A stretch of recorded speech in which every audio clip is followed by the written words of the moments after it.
శ్రీమాత్రే నమ. జయ గురు దత్తాత్రేయ నమ.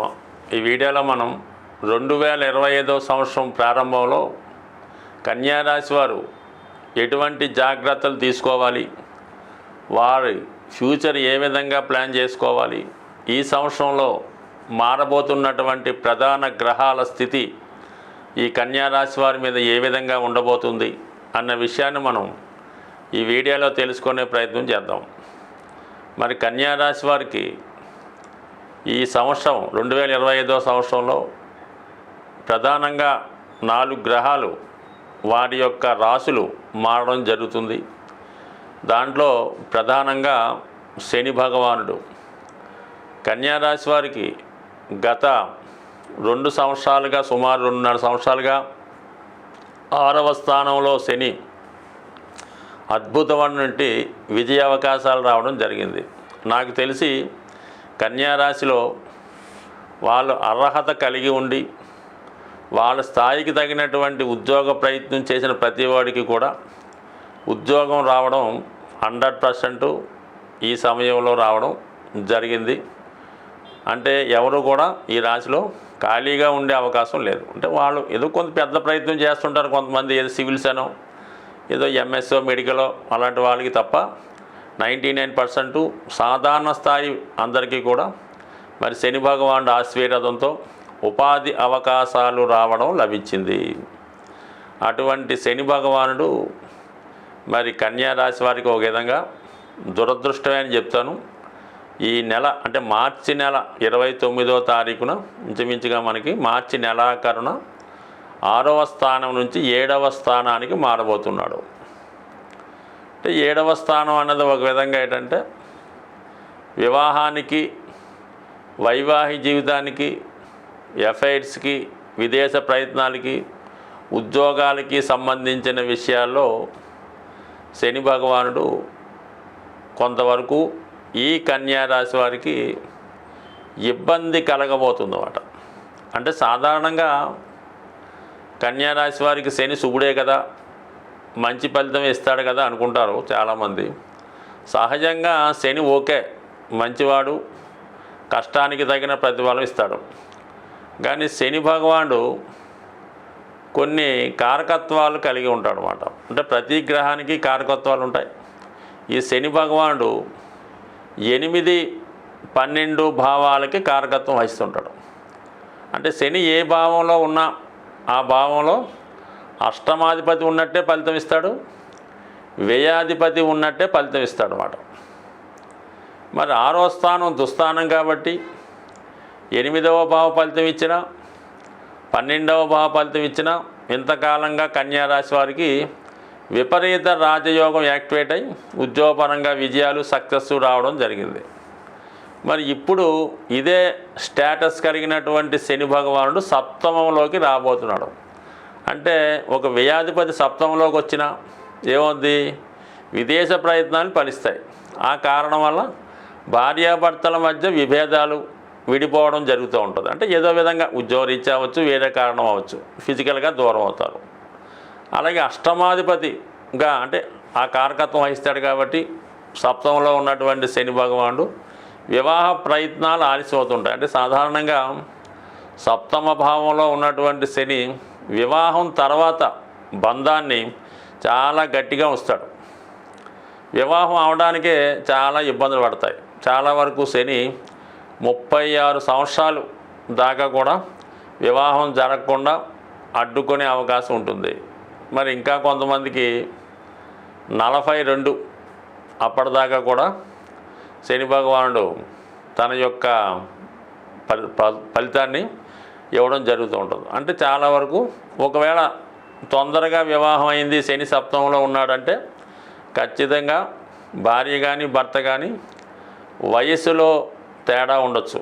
అంటే భర్త కన్నా భార్య వయసు ఎక్కువ ఉండొచ్చు, లేదంటే భార్య కన్నా భర్త వయసు చాలా ఎక్కువ ఉండొచ్చు, కొన్ని సందర్భాల్లో తక్కువ ఉండొచ్చు. లేదా స్టేటస్ డిఫరెన్స్, తనకన్నా తక్కువ స్థాయి ఉన్న వాళ్ళని వివాహం చేసుకోవడం జరుగుతుంది. ఏదో ఒక స్టేటస్ కానీ, ఏజ్ కానీ, మతం కానీ, కులం కానీ తేడా ఉండే అవకాశం ఉంటుంది తొందరగా వివాహం జరిగినప్పుడు.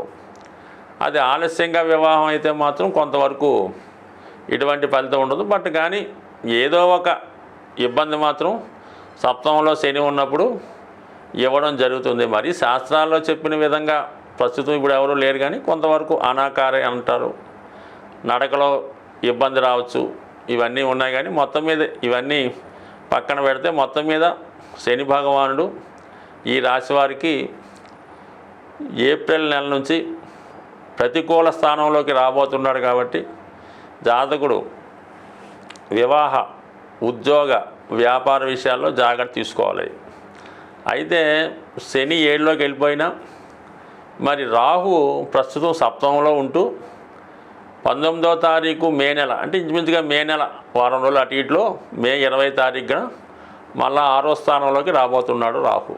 అంటే ఒక విధంగా రాహుకి కుంభం స్వక్షేత్రం కాబట్టి మధ్యలో ఒక 50 రోజులు తేడా ఉంటుంది అంతే.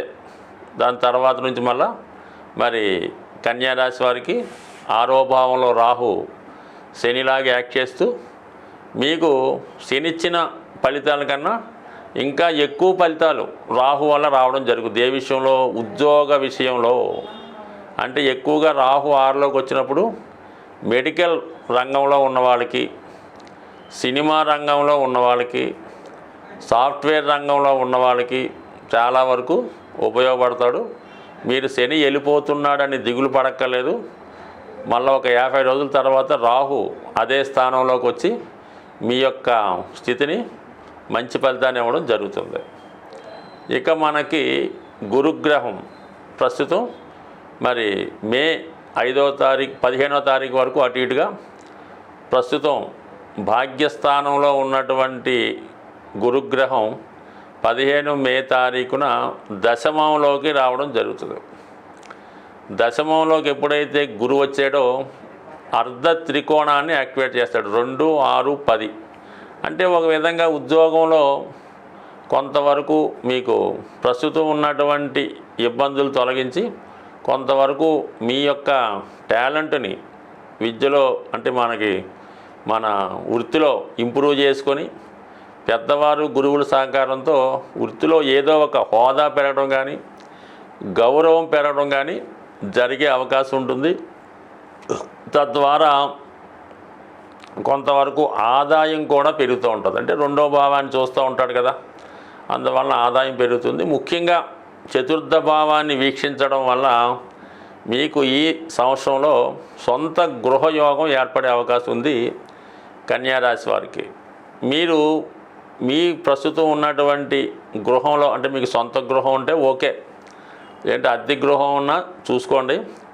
అందులో మీకు చాలా వరకు ఈ సమయంలో మరి కన్యారాశి వారికి ఎక్కువగా ఇబ్బంది పెట్టే దోషం ఆగ్నేయ దోషం అన్నమాట. అంటే తూర్పు ఆగ్నేయంలో మీకు ఒకవేళ వంటగది మీకు ఓపెన్ కిచెన్ ఉన్నా, లేదంటే ఆగ్నేయంలో ఎటువంటి గోతులు కానీ కొన్ని ఇబ్బందులు ఉన్నా ఈ కన్యారాశి వారికి ఎక్కువగా ఆగ్నేయ దోషం ఏర్పడుతుంటుంది.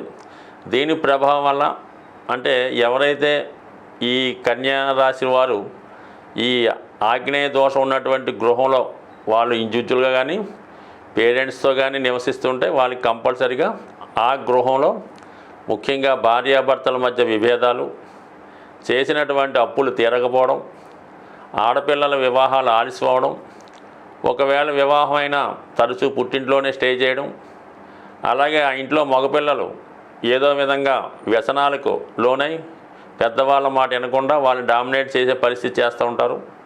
ఇవన్నీ కూడా కొంతవరకు ఈ రాశివారు ఆగ్నేయ దోషాలు సరి చేసుకుంటే మరి ఈ సంవత్సరంలో మీకు సొంత గృహం ఏర్పడే అవకాశం ఉంది. మరి 2025వ సంవత్సరంలో సొంత గృహం యోగం చాలామంది రాశుల వారికి ఏర్పడడం జరిగింది. ముఖ్యంగా గురువు యొక్క స్థితి అయితేనే, శని భగవాన్ స్థితి అయితేనే, అలాగే మెయిన్ కుజుని యొక్క అనుగ్రహం చాలా వరకు ఈ రాశుల మీద పడడం వల్ల ఈ రాశుల్లో జన్మించిన వారు ఏ రాశి వారైనా వారికి సరైనటువంటి ఆదాయం ఉండి అర్హత ఉంటే ఏ కొద్దిపాటి ప్రయత్నం చేసినా మీకు సొంత గృహం ఏర్పడుతుంది. మరి ఆ సొంత గృహం ఏర్పడాలంటే మీరు చేయవలసినటువంటి రెమెడీస్ ఏం లేదు. జ్యోతిష శాస్త్రరీత్యా కుజుని యొక్క బలం ఉంటేనే జాతకంలో వాడు భూమి కానీ గృహం కానీ ఏర్పాటు చేసుకోగలడం. అంటే ఒక విధంగా కుజుడు ధైర్యాన్ని ఇస్తూ ఉంటాడు. ఒకడు నెలకి 2 లక్షలు సంపాదించిన ఇల్లు కొనుక్కోవడానికి అసలు ధైర్యం చేయలేకపోతుంటాడు. మనం ఇన్స్టాల్మెంట్ కట్టగలమా, ఒకవేళ ఉద్యోగం పోతే ఏమొద్దని ఇబ్బంది పడుతుంటాడు. వాడు ఎప్పుడూ కొనలేకపోతుంటాడు. అలాగే నెలకు 30,000 జీతం తెచ్చేవాడు కూడా వాడి తాహా తగ్గట్టుగా ఏదో గృహం ఏర్పాటు చేసుకోవడం, దాన్ని ఇంకా ఇంప్రూవ్ చేసుకోవడం జరుగుతుంటుంది. ఏదన్నా కుజ బలం ఇంపార్టెంటు. దాని తర్వాత ఏంటంటే కుజుడి యొక్క అనుగ్రహం పొందాలంటే మీరు అటు సుబ్రహ్మణ్య స్వామి, వేగంగా మనం గృహ నిర్మాణం కావాలంటే ఆంజనేయ స్వామిని మించింది లేదు. మీరు ఒక గట్టి సంకల్పం పెట్టుకొని ఒక 8 మంగళవారాలు ఆంజనేయ స్వామిని తమలపాకులతో పూజించుకోవాలి.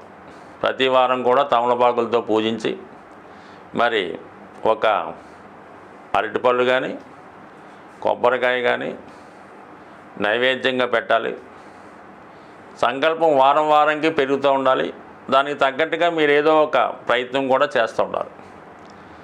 అలాగే వీలుంటే కోతులకి, అంటే మనకి కొద్దిగా నగరం అవుట్లెట్స్ గట్టా ఉన్నప్పుడు మరి మెయిన్ రోడ్డు మీద కాకుండా కొద్ది పక్కన తోటలాగా ఉంటే మీరు ఎంత కొనగలిగితే అంత కొంతవరకు అవి మీరు ఎంత బరువు ఉంటారో దానికి తగ్గట్టుగా అరటిపళ్ళు కానీ ఏవైనా ఫ్రూట్స్ కానీ కోతులకి ఆహారంగా పెట్టడం వల్ల మీకు తొందరగా మరి సొంత గృహం ఏర్పడుతుంది. మరి స్త్రీలు ముఖ్యంగా వారి యొక్క కోరిక తీరాలంటే మణిదీప వర్ణన అని ఉంటుంది. దాన్ని సంధ్యా సమయంలో గృహం శుభ్రపరిచిన తర్వాత సాయంకాలం దీపం పెట్టిన తర్వాత మరి చాలా ప్రశాంతంగా మనశ్శాంతిగా ఎటువంటి ఆలోచన లేకుండా ఈ మణిదీప వర్ణన చదవడం వల్ల ఖచ్చితంగా మీకు సొంత గృహయోగం ఏర్పడుతుంది. అలాగే ఈ గృహం కావాలనుకున్న వాళ్ళు మీరు దేనికి వెళ్ళినా వెళ్ళకపోయినా గృహప్రవేశాలకు వెళ్తుండండి. ఎక్కడన్నా ఇల్లు కన్స్ట్రక్షన్ జరుగుతుంటే ఫర్ సేల్ అని బోర్డు పెట్టిన అపార్ట్మెంట్ ఉన్నా మీ దగ్గర డబ్బులున్నా లేకపోయినా ఒకసారి వెళ్ళండి, వాళ్ళని కనుక్కోండి, ఎంత అవుతుందన్నా తెలుసుకోండి, దాని బ్రోచర్లు తెచ్చుకోండి, మీ దగ్గర పెట్టుకోండి. అలాగే మీరు ఒక బిల్డర్తో కానీ ఒక తాపీ మేస్త్రితో కానీ స్నేహం చేసుకొని ఉన్నా లేకపోయినా ప్రతి విషయం కనుక్కోండి. సిమెంట్ రేట్ తెలుసుకుంటూ ఉండండి, ఐరన్ రేట్ తెలుసుకుంటూ ఉండండి, భూమి విలువ ఊరికనే తెలుసుకొని ఫ్రెండ్స్కి చెప్తూ ఉండండి. కంపల్సరీగా అదంతా యాక్టివేట్ అయ్యి ఖచ్చితంగా మీకు ఒక గృహం అన్నది ఏర్పడుతుంది. ఏదన్నా మనం ఏ లైన్లో ఉంటే ఏ ప్రయత్నంలో ఉంటే ఖచ్చితంగా అందులో మనకి రాణింపు రావడం జరుగుతుంటుంది. అందుకని మీరు ఈ గృహం కట్టే వాళ్ళతోనో గృహం చుట్టుపక్కల తిరుగుతూ కనుక్కుంటా ఏదో రియల్ ఎస్టేట్ వ్యాపారం చేయకపోయినా అమ్మికొన్నట్టు అందులో రోజుకు 1 గంట చేస్తే ఖచ్చితంగా మీకు ఆ ఇంటికి తగ్గ డబ్బు అదే వస్తుంది, అదే గృహం ఏర్పడుతుంది. కావాలంటే ప్రయత్నం చేసి చూడండి, మీకు ఖచ్చితంగా మరి 2025లో మీరు ప్రయత్నం బట్టి ఒక 90 రోజుల్లో సొంత గృహం ఏర్పడుతుంది.